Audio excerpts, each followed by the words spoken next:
അമൃത് Veni hair elixir presents daily news സായാഹ്ന വാർത്തകൾ powered by Pulimoottil silks KSFE.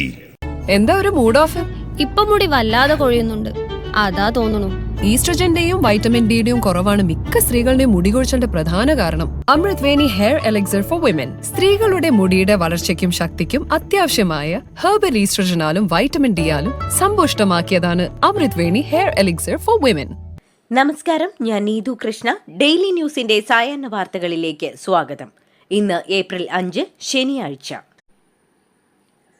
RSS Christian വിഭാഗത്തെ ലക്ഷ്യമിടുന്നുവെന്ന് പ്രതിപക്ഷ നേതാവ് രാഹുൽ ഗാന്ധി. വഖഫ് ബില്ലിലൂടെ മുസ്ലിങ്ങളെ ഉന്നമിട്ടവർ മറ്റ് മതങ്ങളിൽപ്പെട്ടവരെയും സമാനമായ രീതിയിൽ ഭാവിയിൽ ലക്ഷ്യമിടുമെന്നും രാഹുൽ ഗാന്ധി പറഞ്ഞു. വഖഫിന് പിന്നാലെ RSSന്റെ ശ്രദ്ധ കത്തോലിക്ക സഭാഭൂമിയിലേക്ക് തിരിയുന്നുവെന്ന ദി ടെലഗ്രാഫ് ലേഖനം പങ്കുവച്ചുകൊണ്ട് എക്സിലാണ് രാഹുൽ ഗാന്ധി RSSനെ വിമർശിച്ച് എഴുതിയത്. തൊട്ടുപിന്നാലെ വിവാദ ലേഖനം ഓർഗനൈസർ പിൻവലിച്ചു. ഏപ്രിൽ 3-നാണ് ഓർഗനൈസർ ലേഖനം പ്രസിദ്ധീകരിച്ചത്. സർക്കാർ കഴിഞ്ഞാൽ വഖഫ് ബോർഡിനല്ല കൂടുതൽ ഭൂമി കത്തോലിക്ക സഭയ്ക്കാണെന്നാണ് ലേഖനത്തിൽ പറയുന്നത്. ED പരിശോധനയ്ക്കും ചോദ്യം ചെയ്യലിനും പിന്നാലെ പ്രതികരണവുമായി പ്രമുഖ വ്യവസായിയും നിർമ്മാതാവുമായ ഗോകുലം ഗോപാലൻ. ഇന്നലെ നടത്തിയ പരിശോധനയിൽ ED ഉദ്യോഗസ്ഥർ ക്രമക്കേടുകളൊന്നും കണ്ടെത്തിയിട്ടില്ലെന്നും അവർ ബ്ലസ് ചെയ്താണ് മടങ്ങിയതെന്നും ഗോകുലം ഗോപാലൻ പ്രതികരിച്ചു. എമ്പുരാൻ സിനിമയുമായി ഈ പരിശോധനയ്ക്ക് ബന്ധമുണ്ടോ എന്ന ചോദ്യത്തിന് എല്ലാം സ്വാഭാവികമായ പരിശോധന മാത്രമാണെന്നും അദ്ദേഹം വ്യക്തമാക്കി. ഗോകുലം ഗ്രൂപ്പിലെ പരിശോധനയുമായി ബന്ധപ്പെട്ട് കൂടുതൽ വിവരങ്ങൾ പുറത്തുവിട്ട് ED. Gokulam group RBI, FEMA ചട്ടങ്ങൾ ലംഘിച്ചതായി ED വാർത്താക്കുറിപ്പിലൂടെ അറിയിച്ചു. ഗോകുലം ചട്ടം ലംഘിച്ച് വിദേശ ഫണ്ട് സ്വീകരിച്ചു. 592.54 കോടി രൂപ വിദേശ ഫണ്ട് സ്വീകരിച്ചതായി ED വാർത്താക്കുറിപ്പിൽ വ്യക്തമാക്കുന്നു. 370.80 കോടി രൂപ പണമായും 220.74 കോടി രൂപ ചെക്കായുമാണ് സ്വീകരിച്ചിരിക്കുന്നത്. വിദേശത്തേക്ക് ചട്ടം ലംഘിച്ച് പണം കൈമാറുകയും ചെയ്തു.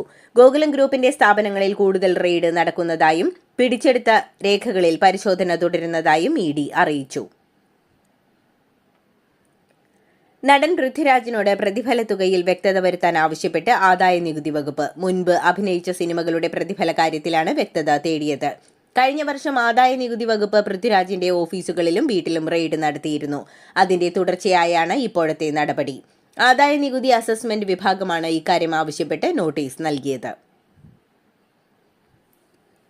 മധുരയിൽ പാർട്ടി കോൺഗ്രസ് വേദിയിൽ പലസ്തീന് ഐക്യദാർഢ്യം പ്രഖ്യാപിക്കുന്നവർ മുനമ്പത്ത് കുടിയിറക്ക ഭീഷണി നേരിടുന്നവരെ കണ്ടില്ലെന്ന് V. മുരളീധരൻ. വോട്ട് ബാങ്ക് ഉന്നം വെച്ച് ജനതാൽപര്യത്തെ ബലി കഴിപ്പിക്കുകയാണ് CPM. KCBCയും CBCIയും മുന്നോട്ട് വെച്ച ആവശ്യങ്ങളോട് LDFും UDFും മുഖം തിരിച്ചുവെന്നും V. മുരളീധരൻ പറഞ്ഞു.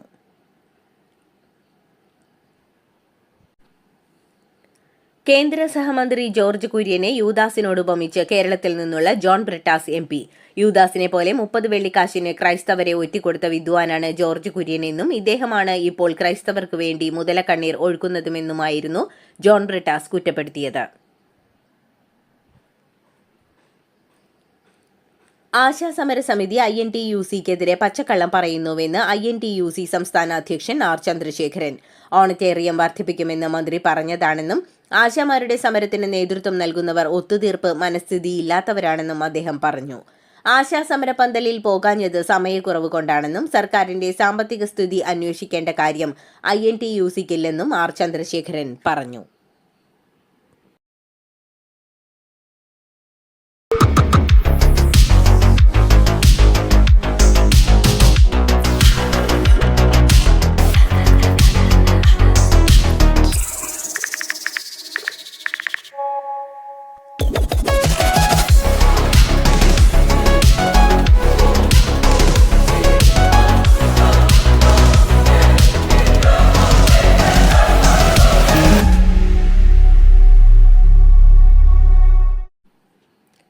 എറണാകുളം ഗസ്റ്റ് ഹൌസിൽ നിന്ന് മാധ്യമങ്ങളെ പുറത്താക്കാൻ ആവശ്യപ്പെട്ട് കേന്ദ്രമന്ത്രി സുരേഷ് ഗോപി. കഴിഞ്ഞ ദിവസം മാധ്യമപ്രവർത്തകരോട് ക്ഷുഭിതനായതിനെപ്പറ്റി ഇന്ന് മാധ്യമപ്രവർത്തകർ ചോദിച്ചപ്പോൾ പ്രതികരിക്കാൻ വിസമ്മതിച്ച സുരേഷ് ഗോപി പിന്നീട് മാധ്യമങ്ങളെ അവിടെ നിന്ന് പുറത്താക്കണമെന്ന് ആവശ്യപ്പെടുകയായിരുന്നു. താൻ പുറത്തിറങ്ങുമ്പോൾ ഗസ്റ്റ് ഹൌസ് വളപ്പിൽ ഒരു മാധ്യമപ്രവർത്തകൻ പോലും ഉണ്ടാവരുതെന്ന് സുരേഷ് ഗോപി ഗൺമാൻ വഴി നിർദ്ദേശിച്ചതായി ഗസ്റ്റ് ഹൌസ് ഉദ്യോഗസ്ഥർ പറഞ്ഞു. കേരളത്തിൽ കഴിഞ്ഞ 24 മണിക്കൂറിൽ ഏറ്റവും ഉയർന്ന UV ഇൻഡെക്സ് രേഖപ്പെടുത്തിയ 14 ജില്ലകളിലെ സ്റ്റേഷനുകളുടെ പട്ടിക പുറത്തുവിട്ട് കേന്ദ്ര കാലാവസ്ഥാ വകുപ്പ്. ഓറഞ്ച് അലർട്ട് രേഖപ്പെടുത്തിയത് 10 ഇടങ്ങളിലാണ്. കൊട്ടാരക്കര, കോന്നി, ചങ്ങനാശ്ശേരി, ചെങ്ങന്നൂർ, മൂന്നാർ, കളമശ്ശേരി, ഒല്ലൂർ, തൃത്താല, പൊന്നാനി, മാനന്തവാടി എന്നിവിടങ്ങളിൽ ഓറഞ്ച് അലർട്ടാണ് രേഖപ്പെടുത്തിയത്. രാഷ്ട്രീയ പാർട്ടി രൂപീകരണ സാധ്യത തള്ളാതെ താമരശ്ശേരി ബിഷപ്പ് മാർ റെമിജിയോസ് ഇഞ്ചനാനിയിൽ. മുനമ്പം വിഷയത്തിൽ ഇടത് വലത് മുന്നണികൾ സമുദായ താൽപര്യം സംരക്ഷിച്ചില്ലെന്നും സമുദായത്തിന്റെ നിലപാട് വൈകിട്ട് കോഴിക്കോട് മുതലക്കുളം മൈതാനത്ത് പ്രഖ്യാപിക്കുമെന്നും ബിഷപ്പ് മാർ റെമിജിയോസ് ഇഞ്ചനാനിയിൽ വ്യക്തമാക്കി. തിരുവനന്തപുരത്ത് ഗുണ്ടാ നേതാവ് പ്രതിയായ ലഹരി കേസിൽ മഹസർ രേഖപ്പെടുത്തിയതിൽ തിരുവല്ലം SIക്ക് ജാഗ്രത കുറവുണ്ടായെന്ന് അന്വേഷണ റിപ്പോർട്ട്. ഇത് പ്രകാരം SI തോമസിനെ സ്ഥലം മാറ്റും. SIക്കെതിരെ വകുപ്പ് തല അന്വേഷണവും ഉണ്ടാകും. എന്നാൽ SI ബോധപൂർവം പ്രതിയെ സഹായിച്ചിട്ടില്ലെന്നാണ് DCPയുടെ അന്വേഷണ റിപ്പോർട്ടിൽ പറയുന്നത്. ഒഡീഷയിലും മലയാളി വൈദികന് മർദ്ദനമേറ്റു. ബഹ്റാംപൂരിലെ തീൻ രൂപതയിലെ ജൂബ ഇടവക പള്ളി വികാരി ഫാദർ ജോഷി ജോർജിനാണ് മർദ്ദനമേറ്റത്. സമീപത്തെ ഗ്രാമത്തിൽ കഞ്ചാവ് കണ്ടെത്താനുള്ള പരിശോധനയ്ക്കിടെ ഒഡീഷ പോലീസ് പള്ളിയിൽ കയറി മർദ്ദിക്കുകയായിരുന്നു. പോലീസ് ക്രൂരമായി മർദ്ദിച്ചെന്നും പള്ളിയിൽ നിന്ന് പണം അപഹരിച്ചെന്നും ഫാദർ ജോഷി ജോർജ് പറഞ്ഞു.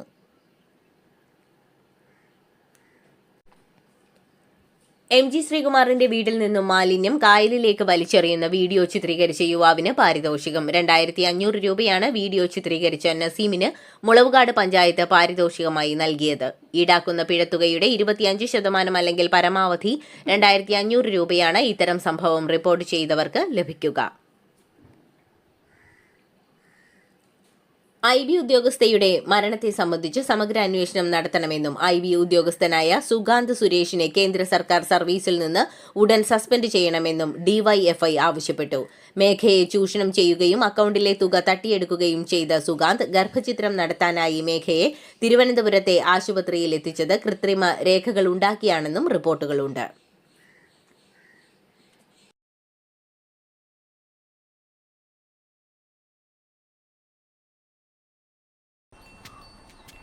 മോൾക്ക് ബർത്ത്ഡേ ഗിഫ്റ്റ് വാങ്ങണ്ടേ? ഷോപ്പിൽ കൊണ്ടുപോയി ഇഷ്ടമുള്ളത് വാങ്ങിക്കൊടുക്കാം. അപ്പൊ ഏട്ടൻ വരുന്നുണ്ടോ? ഗിഫ്റ്റ് കാർഡ് വരും. അതെ, ഓരോ ചിട്ടിയിലും ഒരാൾക്ക് 5000 രൂപയുടെ ഗിഫ്റ്റ് കാർഡ് സമ്മാനം. മെഗാ സമ്മാനമാണെങ്കിലോ പുതുപുത്തൻ ബെൻസ് കാർ. രണ്ടാം സമ്മാനം ഇന്നോവ ക്രിസ്റ്റ, അതും 17 ഇത്തവണ സമ്മാനങ്ങളുടെ നക്ഷത്ര തിളക്കവുമായി KSFE ഗാലക്സി ചിട്ടികൾ. കൊല്ലത്തെ ക്ഷേത്രോത്സവത്തിൽ ക്രിസ്തീയ ഭക്തിഗാനം പാടി ഗായകൻ മാർക്കോസ്. കിഴക്കേ കല്ലട ചിറ്റുമല ശ്രീ ദുർഗാദേവി ക്ഷേത്രത്തിലെ ഉത്സവത്തിന്റെ ഭാഗമായി നടന്ന ഗാനമേളയിലാണ് സംഭവം. കാണികളുടെ ആവശ്യപ്രകാരമാണ് ഇസ്രയേലിൻ നാഥനായി എന്ന ഗാനം ഗായകൻ മാർക്കോസ് ആലപിച്ചത്. നിറഞ്ഞ കയ്യടിയോടെയാണ് ക്ഷേത്രമുറ്റത്ത് ഒത്തുകൂടിയവർ പാട്ട് ആസ്വദിച്ചത്. കൊല്ലത്ത് തന്നെ കടക്കൽ ക്ഷേത്രത്തിലെ ഉത്സവത്തിനിടെ ഗായകൻ കാണികളുടെ ആവശ്യപ്രകാരം വിപ്ലവഗാനം പാടിയത് വിവാദമായിരുന്നു. സൈബർ തട്ടിപ്പ് സംഘത്തിന്റെ കെണിയിൽപ്പെട്ട കേരള ഹൈക്കോടതി മുൻ ജഡ്ജിക്ക് പണം നഷ്ടമായ സംഭവത്തിൽ കോഴിക്കോട് സ്വദേശി മിർഷാദ് N, വടകര സ്വദേശി മുഹമ്മദ് ഷർജിൽ തുടങ്ങിയവർ പിടിയിലായി. 90 ലക്ഷം രൂപയാണ് ഷെയർ ട്രേഡിംഗ് എന്ന പേരിൽ പ്രതികൾ ജസ്റ്റിസ് ശശിധരൻ നമ്പ്യാരിൽ നിന്ന് തട്ടിയെടുത്തത്. കൊച്ചി സിറ്റി സൈബർ പോലീസാണ് കേസ് അന്വേഷിച്ചത്. ചൈന, കംബോഡിയ തുടങ്ങിയ രാജ്യങ്ങൾ കേന്ദ്രീകരിച്ചുള്ള സൈബർ തട്ടിപ്പ് സംഘമാണ് ഇതിന് പിന്നിലെന്ന് അന്വേഷണ സംഘം അറിയിച്ചു. നിലമ്പൂർ വനത്തിൽ 3 3 കാട്ടാനകളെ ചരിഞ്ഞ നിലയിൽ കണ്ടെത്തി. കരുളായി, മരുത, കാരക്കോട്, പുത്തരിപ്പാടം വനത്തിലാണ് ആനകളെ ചരിഞ്ഞ നിലയിൽ ഇന്നലെ കണ്ടത്. മരുതയിൽ 20 വയസ്സുള്ള പിടിയാനയാണ് ചരിഞ്ഞത്. ആനകളുടെ മൃതദേഹങ്ങൾക്ക് 4 ദിവസം പഴക്കമുണ്ട്. ആലപ്പുഴയിൽ ഹൈബ്രിഡ് കഞ്ചാവുമായി യുവതി ഉൾപ്പെടെ 2 പേർ പിടിയിലായ കേസിന്റെ അന്വേഷണം എക്സൈസ് അസിസ്റ്റന്റ് കമ്മീഷണർക്ക് കൈമാറി. Excise assistant commissioner R. Ashok കുമാറിന്റെ നേതൃത്വത്തിലായിരിക്കും തുടർ നടപടികൾ. കേസിന്റെ ഗൗരവ സ്വഭാവം കണക്കിലെടുത്താണ് ഉന്നത ഉദ്യോഗസ്ഥൻ നേരിട്ട് കേസ് അന്വേഷിക്കുന്നത്. എമ്പുരാൻ സിനിമയിലെ മുല്ലപ്പെരിയാർ അണക്കെട്ടുമായി ബന്ധപ്പെട്ട ഭാഗങ്ങൾ നീക്കിയെന്ന് തമിഴ്നാട് മുഖ്യമന്ത്രി MK സ്റ്റാലിൻ. നിയമസഭയിലായിരുന്നു അദ്ദേഹത്തിന്റെ പ്രതികരണം.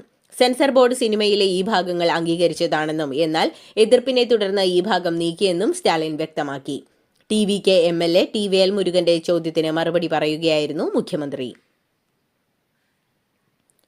ഒമാനിൽ കാളപ്പോര് മത്സരത്തിനിടെ കാളയുടെ കുത്തേറ്റ് ഒരാൾക്ക് ദാരുണാന്ത്യം. വടക്കൻ ബാത്തിന ഗവർണറേറ്റിലെ ലിവ വിലായത്തിലാണ് സംഭവം. നൂറുകണക്കിന് ആളുകളാണ് കാളപ്പോര് കാണാനെത്തിയത്. മത്സരം നടക്കുന്നതിനിടെ കാണികളിൽ ഒരാളായ യുവാവിനാണ് കാളയുടെ കുത്തേറ്റത്. മത്സരം കാണാനെത്തിയ നിരവധി കാണികൾക്കും സംഭവത്തിൽ പരിക്കേറ്റിരുന്നു.